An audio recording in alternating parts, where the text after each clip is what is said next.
people, but to do a green poll where we go into neighborhoods where it's kind of pretty much documented that people make like say less than $20,000 a year, and ask those people what their 10 most important issues are. Like it might seem kind of obvious, but later on as an organizing tool, as we're wondering, because I have a cold this weekend, so I'm not going to harp on my thing about diversity because I don't have the energy, luckily.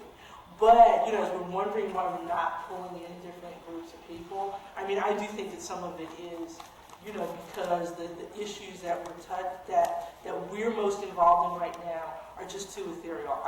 It's like campaign finance reform is not, people in my neighborhood are not, because they're not giving anybody any money to run for office anyway.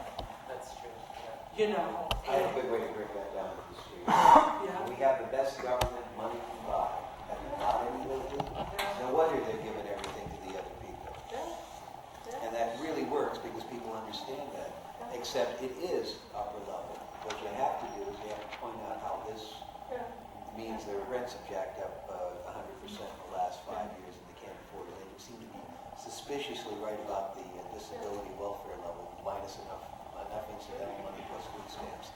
So you can do a whole thesis on economics on that. Yeah, and I think if we can do that, as long as we start going into the neighborhoods and doing both, like we can bring in, our issues as far as what we see as important in making the changes that people want in food and housing and that kind of thing. But I don't think that we can go in just talking campaign finance reform and that kind of thing, and not hitting the issues that they want to hear about. And that's kind of a lot of, so I'd like to see us do some serious research on, what the people in the poorer neighborhoods, what are their most critical issues, what do they want the politicians to deal with in the next 10 years, so that we can then come around and, research how is the Green Party, what is our most effective stand on that, and be able to be detailed about it, not just, well, of course everybody should have housing, of course everybody should have food and jobs. So we can start working on and researching how that could happen in a concrete way. So.